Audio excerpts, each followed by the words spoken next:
Hello दोस्तों, नमस्कार। मैं अपने YouTube channel power point education में आप सभी का स्वागत करती हूँ। आज हम भूगोल से लेके आए हैं टॉपिक भारत की नदियाँ। ठीक है, जो कि भारत में कितना नदियाँ बहती है, जो कि एग्जाम में पूछे जाते हैं। सभी प्रकार के प्रश्न हैं जो कि हम शॉर्ट नोट्स में लेकर आए हैं। यहाँ से सभी एग्जाम में क्वेश्चन पूछे जाते हैं। ठीक है, तो अगर हमारा वीडियो पसंद आए तो लाइक करें और सब्सक्राइब करें। अगर इस पे पूरा विस्तार से पढ़ना चाहते हैं तो कमेंट करें, हम अगली वीडियो इस पे लॉन्ग वीडियो बना के लाएंगे। ठीक है, तो चलिए हम स्टार्ट करते हैं। भारत की नदियाँ। जैसे भारतीय नदियों का अपवाह प्रतिरूपी क्या होता है, मतलब इसके बारे में बताते हैं। अपवाह प्रतिरूपी क्या होता है, आप देखते क्या है। अरेय प्रतिरूपी क्या होता है, पर्वत से निकलकर सभी दिशाओं में जो प्रवाहित होती है, मतलब ये हिमालय पर्वत जो है इससे निकल के जो सभी प्रवाहित होती है ना सभी दिशाओं में, उसे हम अरेय प्रतिरूपी कहते हैं। और वृत्ताकार प्रतिरूपी क्या होता है, जैसे पेड़ की शाखाओं के अनुरूप होते हैं। ठीक है, जैसे पेड़ का देखते हैं ना, ये जैसे टेढ़ा मेढ़ा रहता है, और उसी को वृत्ताकार प्रतिरूपी को ही पेड़ की शाखाओं के अनुरूप होता है, जिसको हम वृत्ताकार प्रतिरूपी कहते हैं। ठीक, असमांतर प्रतिरूपी क्या होता है, नदियाँ एक दूसरे के समांतर प्रवाहित होती है। ठीक है, समांतर मतलब तो समझ ही रहे हैं, बराबरी में जो समांतर होता है वो हो गया समांतर प्रतिरूपी। अब जालीनुमा नदियों का समकोण मिलन जो होता है, ठीक है, उसे जालीनुमा कहते हैं। जो समकोण पर जो मिलन होती है ना समान कोण पर, उसे हम जालीनुमा कहते हैं। ठीक है, अब देखते हैं अभिकेंद्रीय क्या होता है। अभिकेंद्रीय नदियों का झील ये गत में गिरना।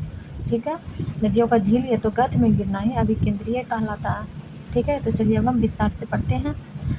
भारतीय नदियों का अपवाह तंत्र। ठीक है, कहाँ से होता है, जैसे कि हिमालय का अपवाह तंत्र हो गया पहला, दूसरा हो गया प्रायद्वीपीय अपवाह तंत्र। ठीक है, अब चलिए अब पहले देखते हैं हिमालय का अपवाह तंत्र क्या है। जैसे सदानीरा नदी। ठीक है, सदानीरा नदी हो गया हिमालय का प्रवाह तंत्र। दूसरा हो गया नदियों द्वारा गहरी घाटियों एवं गर्ज का निर्माण करती है। ठीक, जैसे कि बहुत ज़्यादा होता है ना उमड़ते हुए जो आती है, उसे गर्ज का निर्माण होता है। नदियों द्वारा अधिकतर पूर्ववर्ती होती है। हिमालय से जो नदी निकलती है ना, अधिकतर वो पूर्ववर्ती नदी होती है। इसका मतलब यही हुआ। निर्माण इसका कैसे होता है, वी आकार की घाटियाँ व जलप्रपात बनाती है, वी आकार की। समझते। अब चलिए दूसरा चलते हैं, सिंधु नदी तंत्र। ठीक है, इसी का है भाग सिंधु नदी तंत्र। देखते इसका उद्गम कहाँ से होता है, तिब्बत में। तिब्बत कहाँ पड़ता है, चीन में। ठीक है, जो मानसरोवर से निकलती है सिंधु नदी। ठीक, इसकी लंबाई है 2880 किलोमीटर है, जो कि भारत में ये 1114 किलोमीटर तय करती है दूरी। ठीक है, अरब सागर में ये जाके मिल जाती है। और तिब्बत में ये सिंगी खम्बान अथवा शेरमुख कहते हैं इसे। ठीक है, तिब्बत में इसे शेरमुख कहा जाता है, जो कि एग्जाम में क्वेश्चन पूछे जाते हैं। लद्दाख और जास्कर के मध्य ये प्रवाहित होती है। ठीक है, जैसे कि हमारा भारत के मैप में तो देखते हैं लद्दाख और जास्कर के ये मध्य में प्रभावित होती है। और सहायक नदी इसका कौन है, श्योक है, जो कि प्रथम सहायक नदी है। गिलगित है, हुंजा है, सिंगार है, द्रास है, जास्कर है, नुब्रा आदि सब इसकी नदी जो है ये सहायक नदी है सिंधु की। ठीक है, इसकी प्रमुख सहायक नदियाँ कौन सा है, झेलम नदी है। इसकी प्रमुख सहायक नदियाँ झेलम नदी है। चलिए झेलम नदी के बारे में देखते हैं। पुराना नाम इसका विपाशा है। ठीक है, विपाशा है, और उसका उद्गम होता है वेरीनाग में। वेरीनाग कहाँ पड़ता है, पीर पंजाल में पड़ता है, जो कि ये झील है। ठीक है, इसका उद्गम वहीं से होता है। ये लंबाई इसकी कितनी है, 725 किलोमीटर है, जो कि भारत में इसको 400 किलोमीटर दूरी तय करती है। और चेनाब की सहायक नदी है। ठीक है, चेनाब की सहायक नदी है ये झेलम नदी। और श्रीनगर झेलम नदी के तट पर बसा हुआ है। मतलब क्वेश्चन पूछा जाता है कि श्रीनगर कौन सा नदी के किनारे बसा हुआ है, तो ये झेलम नदी के किनारे बसा हुआ है। ठीक है, तो अब चलिए देखते हैं ये चेनाब नदी के बारे में। चेनाब नदी। ठीक है, चेनाब नदी ये चिनाब भी बोलते हैं इसको, नदी, चिनाब नदी। ठीक, इसका प्राचीन नाम क्या है? अस्कनी है। प्राचीन नाम इसका क्या है? अस्कनी है। और चंद्र और भागा दो सरिताओं के मिलने से ये उत्पत्ति हुई है चिनाब नदी की। ठीक, इसकी लंबाई कितना है? 1180 किलोमीटर है। इसका उद्गम स्थान कहाँ है? बारालाचा दर्रा, हिमाचल प्रदेश में है। ठीक है, और सहायक नदी इसका झेलम, रावी और तवी है। अब देखते हैं ब्यास नदी। ब्यास नदी प्राचीन नाम क्या है? विपाशा है। प्राचीन नाम ब्यास नदी का क्या है? विपाशा है। उत्पत्ति इसका रोहतांग दर्रे से होती है, जो कि ब्यास कुंड भी कहते हैं इसको, और लंबाई इसकी 470 किलोमीटर है। सतलज की सहायक नदी है ये ब्यास नदी। ठीक है, और रावी नदी के बारे में देखते हैं। प्राचीन नाम इसकी रुश्नी है। उत्पत्ति इसकी रोहतांग दर्रा से होती है, कुल्लू पहाड़ी से। ठीक है, और लंबाई 725 किलोमीटर है। चिनाब की यह सहायक नदी है। ठीक है, रावी नदी जो है ये चिनाब की सहायक नदी है।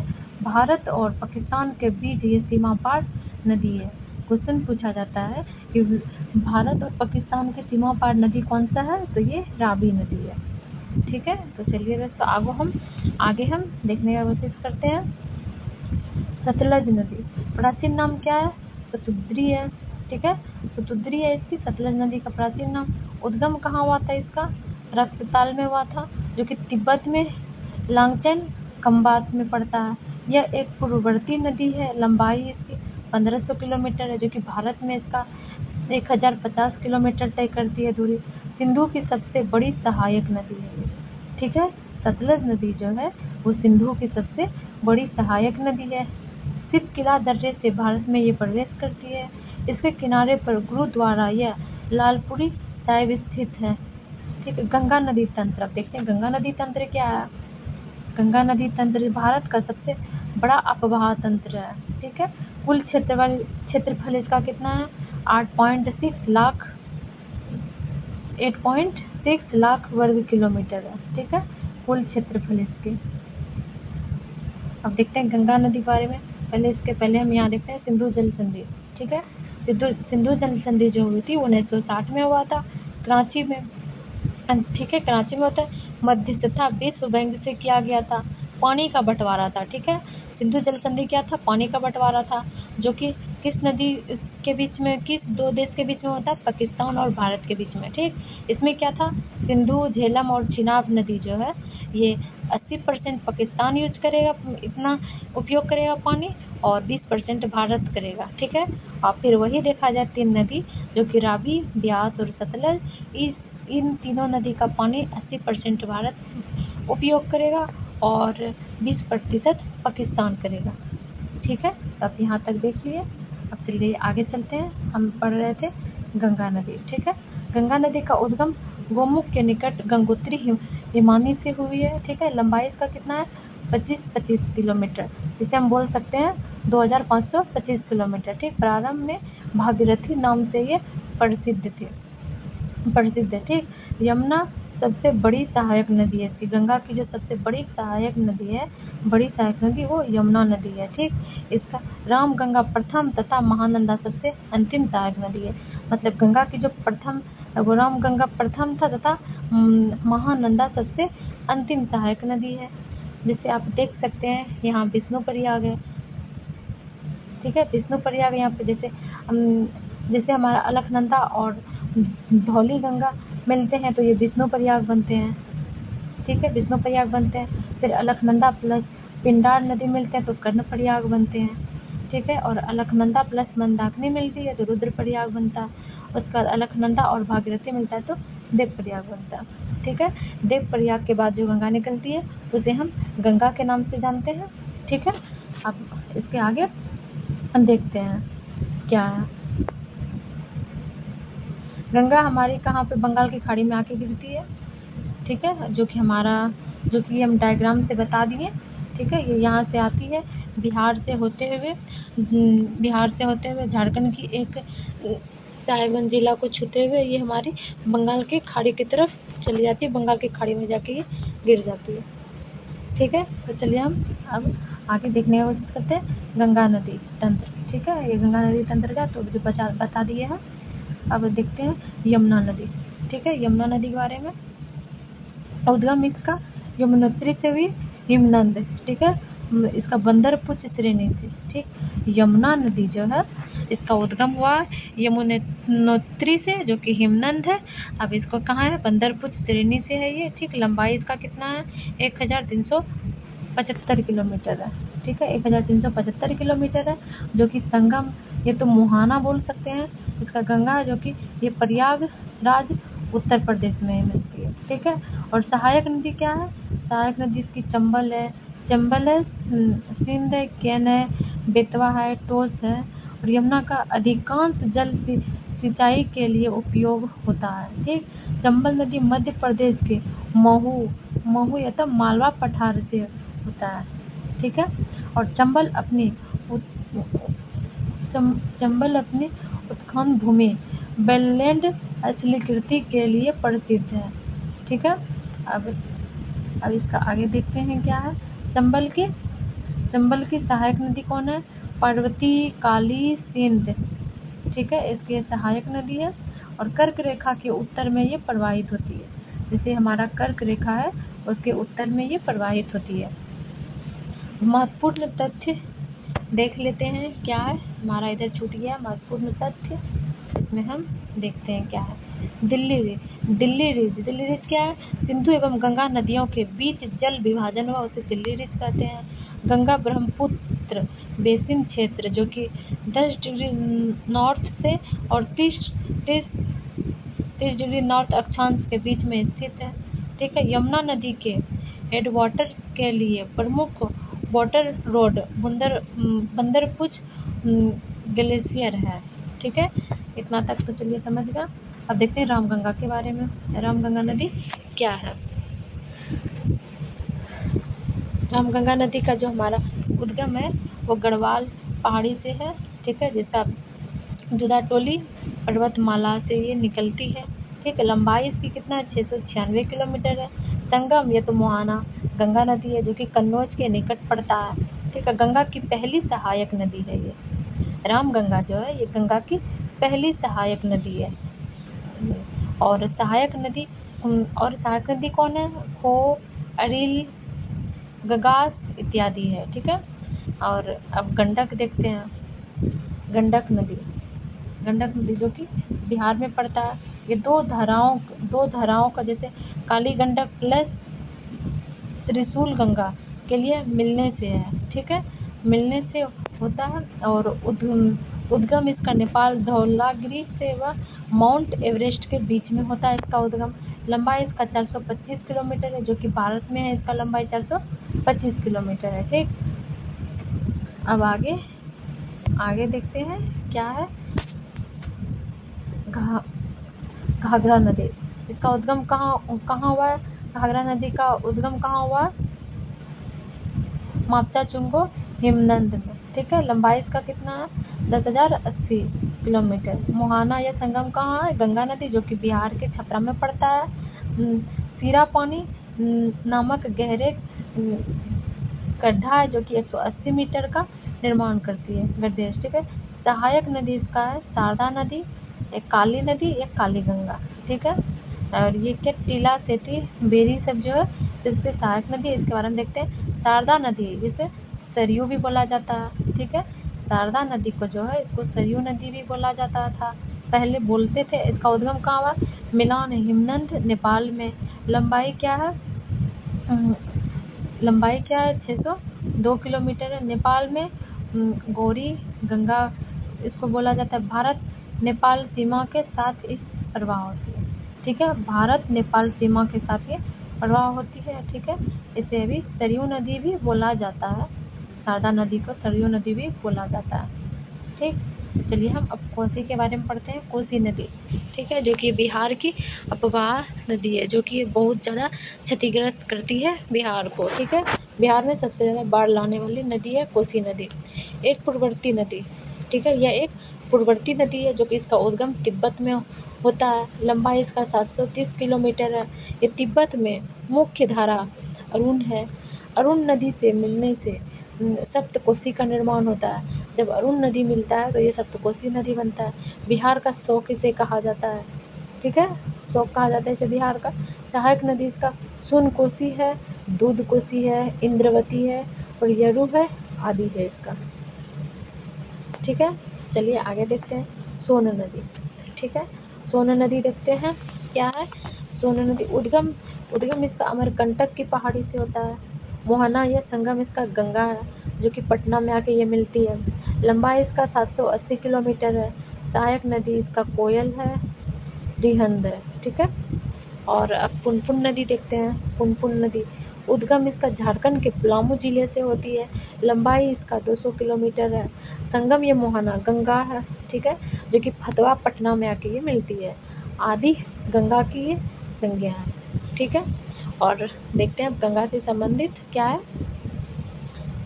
गंगा से संबंधित है अन्य तथ्य। गंगा नदी बांग्लादेश में पद्मा के नाम से जाना जाता है। ठीक है, बांग्लादेश में पद्मा के नाम से जाना जाता है। गंगा 5 राज्यों से होकर प्रवाहित होती है। जब ये निकलती है, मतलब देव प्रयाग से जब ये गंगा बन के निकलती है, तो ये 5 राज्यों से होकर प्रवाहित होती है। जैसे देख सकते हैं, पहला है हमारा उत्तराखंड, जो कि 110 किलोमीटर दूरी तय करने के बाद उत्तर प्रदेश में प्रवेश करती है। उत्तर प्रदेश में कितना दूरी तय करती है? 1450 किलोमीटर तय करती है। इतना तय करने के बाद बिहार में ये आती है। बिहार में आने के बाद ये 445 किलोमीटर दूरी तय करती है। उसके बाद ये झारखंड प्रवेश करती है। झारखंड में 80 किलोमीटर दूरी तय करती है। उसके बाद पश्चिम बंगाल में जाती है। उसके बाद 520 किलोमीटर ये दूरी तय करने के बाद इसको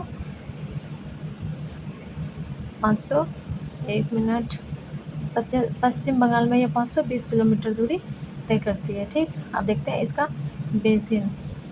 इसका बेसिन क्या है, राज्य में विस्तृत क्या है। अब वो हम देखने का कोशिश करते हैं। अधिकांश नदियां हिमालय से उद्गम होती है। ठीक है, अधिकांश नदियां जो है वो हिमालय से उद्गम होती है।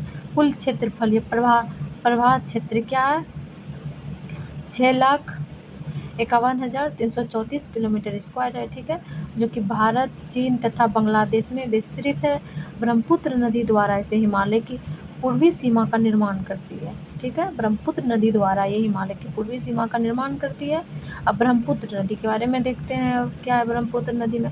ब्रह्मपुत्र नदी उद्गम इसका कहाँ हुआ है? ब्रह्मपुत्र नदी का चोमायुगुंग से, जो कि हिमनद में पड़ता है। लंबाई इसका कितना है? 2900 किलोमीटर है और 916 किलोमीटर ये भारत में दूरी तय करती है। मोहना इसका क्या है? बंगाल की खाड़ी। ठीक है, ये बंगाल की खाड़ी में आके मिल जाती है। तिब्बत में इसको संगपो के नाम से जाना जाता है।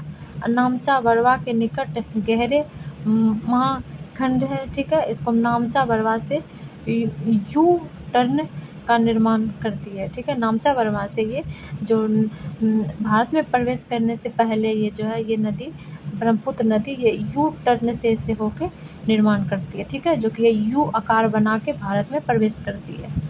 ठीक है, तो चलिए हम आगे चलते हैं। सहायक नदी के बारे में इसके देख लेते हैं। सहायक नदी क्या है?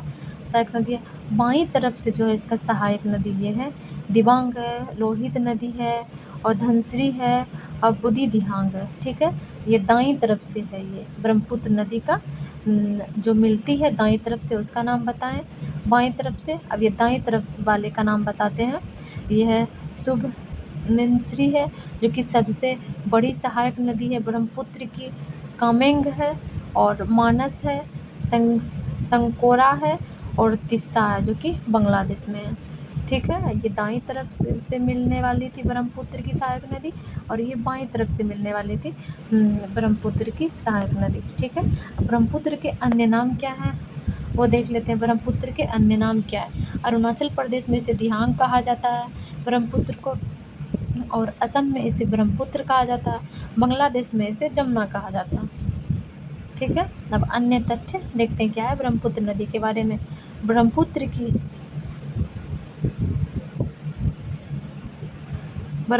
की एक अन्य सहायक नदी है वांग हू नदी, जो कि भूटान में प्रवाहित होती है। असम में लोहित नदी मिलने के बाद ब्रह्मपुत्र नाम से प्रसिद्ध है। माजुली नदी द्वीप, जो कि ब्रह्मपुत्र नदी पे ही स्थित है। यह क्वेश्चन हमारा बीपीएससी में पूछा गया था। ठीक है, माजुली नदी द्वीप जो कि ब्रह्मपुत्र नदी पर स्थित है। पद्मा प्लस जमुना मिलने पर मेघना का निर्माण होता है, ठीक है। पद्मा प्लस जमुना मिलने पर मेघना का निर्माण होता है, जो कि सहायक नदी बराक का है, ठीक है। चलिए अब तो देखते हैं दुनिया का सबसे बड़ा डेल्टा सुंदरबन डेल्टा, ठीक है। दुनिया का जो कहाँ है सुंदरबन डेल्टा, आप मुझे कमेंट बॉक्स में बताएं। और गंगा नदी पर बसे शहर कानपुर, गंगा नदी पे जो शहर बसे हैं उसका नाम बताते हैं। गंगा नदी पर बसे शहर का नाम है कानपुर, पटना, प्रयागराज, बनारस, ठीक है। बनारसी जो कि गंगा नदी के तट पर बसा हुआ शहर है। कोलकाता हुगली नदी पर है, ठीक है। कोलकाता जो हमारा बसा हुआ है हुगली नदी नदी पर है, ठीक। और घग्गर नदी का उद्गम स्थल शिवालिक है, शिवालिक पहाड़ी है जो कि हिमाचल प्रदेश में है, ठीक है। हिमाचल प्रदेश में है। अब देखते हैं प्रायद्वीप, अब दूसरा देखते हैं प्रायद्वीप अपवाह तंत्र।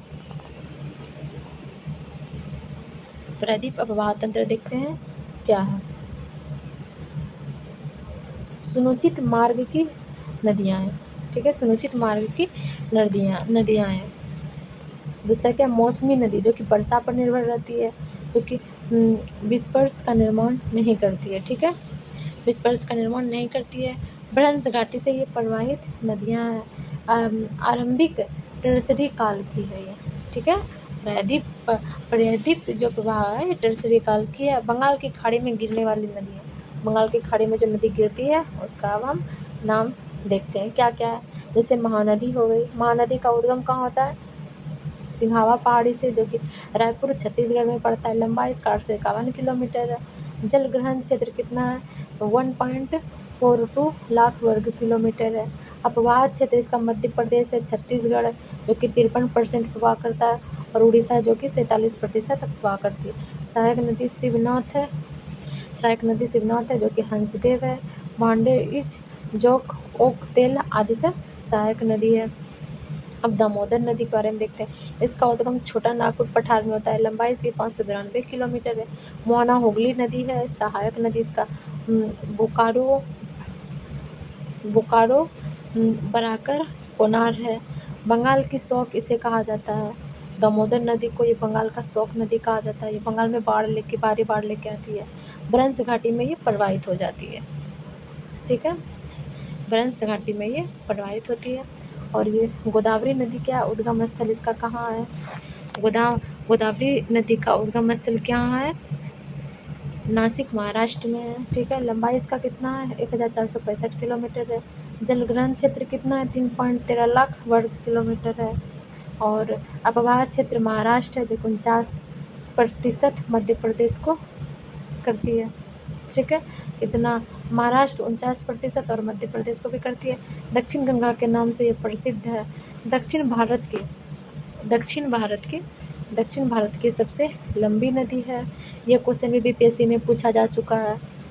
सहायक नदी पेनगंगा है, इंद्रावती है, प्राण प्राणहिता है, वेनगंगा है, वर्धा है, मंगरा है, वरना सबरी इसकी सब सहायक नदी है, ठीक है। दक्षिण भारत की सबसे लंबी नदी है।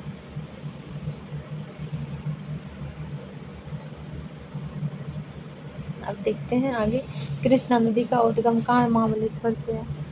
कृष्णा नदी महाबलेश्वर से है, ठीक है। सह्याद्री से ये निकलती है। लंबाई इसका 1401 किलोमीटर है। अपवाह क्षेत्र महाराष्ट्र है जो कि 27% अपवाह करती है। कर्नाटक में 44% और आंध्र प्रदेश में 29% ये अपवाह करती है।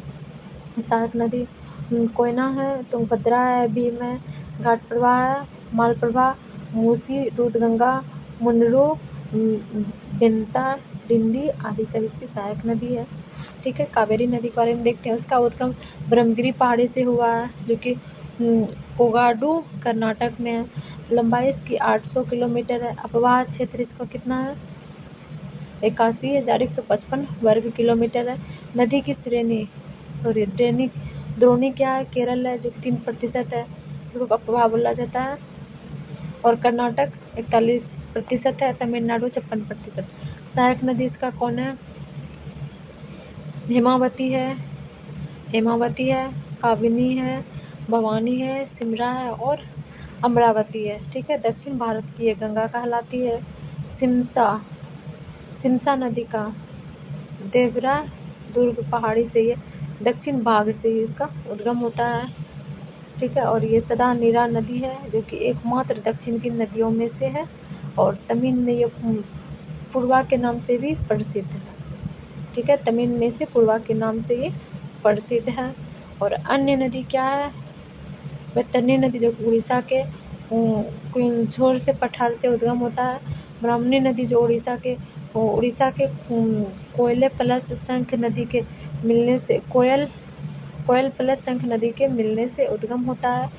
बेगई नदी क्या है, तमिलनाडु से, ठीक है। पेनार नदी कर्नाटक से निकलती है, और वंशधारा नदी उड़ीसा प्लस आंध्र प्रदेश डेल्टा से, और गुहरी नदी त्रिपुरा से निकलती है, ठीक है। अब स्वर्णरेखा नदी के बारे में देखते हैं। उद्गम इसका छोटा नागपुर पठार है, लंबाई इसका 395 किलोमीटर है, विस्तार झारखंड में सिंहभूम से था जो कि उड़ीसा तक इसका विस्तार है, मयूरभंज पश्चिम बंगाल और मेदिनीपुर तक, ठीक है। जलग्रहण क्षेत्रफल कितना है इसका, 19,500 किलोमीटर स्क्वायर है, ठीक है। अरब सागर में गिरने वाली ये नदी है, ठीक है। अरब सागर में ये गिरने वाली नदी है। अब देखते हैं नर्मदा नदी। उद्गम इसका अमरकंटक से हुई है जो कि 10,57 मीटर की ऊंचाई से ये निर्माण होती है, और ये लंबाई इसका कितना है, ये 1,312 किलोमीटर है, और ये बड़ौच गुजरात के पास अरब सागर में ये मिलती है। ज्वालामुखी का निर्माण करती है, खंबात खाड़ी में जाके गिरती है, और उपवाह क्षेत्र इसका 180 वर्ग किलोमीटर है। भ्रंश घाटी में सतपुड़ा प्लस विंध्याचल पर्वत के मध्य में प्रवाहित होती है ये, ठीक है।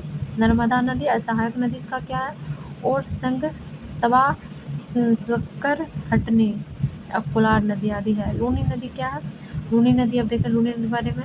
राजस्थान की सबसे बड़ी नदी है, गुजरात में भी इसका प्रभाव होता है। दो धाराओं सरस्वती प्लस साबरमती के रूप में उद्गम होता है जो कि पुष्कर के समीप है, ठीक है। लंबाई इसका 320 किलोमीटर है, मोनाकच्छ के रण में ये जाके मिल जाती है। भारत की एकमात्र अंतर्वाहिनी नदी है, ठीक है, अंतर्वाहिनी नदी है। और सहायक नदी जो कि अंतर्वाहिनी लूनी नदी है, ठीक है। एकमात्र अंतर्वाहिनी नदी है जो कि लूनी नदी है। ये सब आप याद रख सकते हैं दोस्तों, ठीक है। और भारत ये सहायक नदी कौन है, जोवैक है, ये तो जवैक और सुखड़ी जोजारी सरस्वती आदि इसके सहायक नदी। आप देखते हैं ताप्ती नदी क्या उद्गम मध्य प्रदेश के बैतूल जिले से हुई है इसकी उद्गम, ठीक है। और लंबाई इसका 724 किलोमीटर है। अपवाह क्षेत्र महाराष्ट्र है 79%, मध्य प्रदेश है 15%, गुजरात है 6% अपवाह करती इतना, ठीक है। ताप्ती नदी भ्रंश घाटी सतपुड़ा प्लस अंजना पर्वतों के बीच में ये प्रवाहित होती है जो कि सहायक नदी अनेर गोमई गिरना पूर्णा आदि है, ठीक है। माही नदी उद्गम इसका मध्य प्रदेश में हुआ है, धारा जिले में। लंबाई इसका 585 किलोमीटर है। मुहाना इसका खंबात की खाड़ी है, ठीक है। और यह कर्क रेखा को दो बार प्रतिच्छेदित करती है, मतलब 2 बार काटती है कर्क रेखा। माही नदी जो है कर्क रेखा को 2 बार काटती है, जो कि एग्जाम में पूछा जा चुका है। पहाड़ क्षेत्र इसका मध्य प्रदेश, राजस्थान और गुजरात है। ये 3 राज्य को ये पहाड़ क्षेत्र है, ठीक है। अब चलिए देखते हैं ये पेरियार नदी, ठीक है। उद्गम इसका कहाँ है, पेरियार झील से। केरल की जीवन रेखा इसे कहा जाता है पेरियार नदी को। केरल की दूसरी सबसे लंबी नदी है, पहली भरतपुझा था, ठीक है, भरतपुझा। और सहायक नदी का क्या, मधुपुझा और मुलबार तथा चेरुयुनी है। अरब सागर में गिरने वाली नदी है ये, ठीक है। अब देखते हैं लूनी नदी, राजस्थान की सबसे बड़ी नदी है, गुजरात से भी करती है, ये तो हम देख चुके लूनी नदी के बारे में।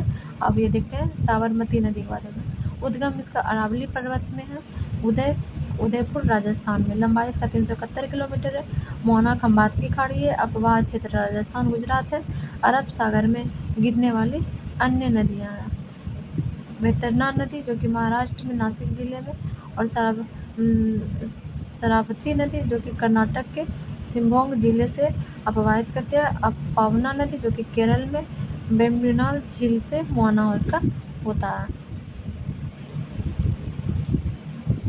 चलिए ठीक है दोस्तों, तो आज हमारा भारत की मतलब जितना भी एग्जाम क्वेश्चन में पूछे जाते हैं, आज हम भारत की सारा नदियाँ पढ़ लिए। अगर हमारा वीडियो अच्छा लगे तो कमेंट करके ज़रूर बताएं दोस्तों। चलिए तब तक के लिए धन्यवाद, मैं मिलूँगी अगले वीडियो में, तब तक के लिए धन्यवाद दोस्तों।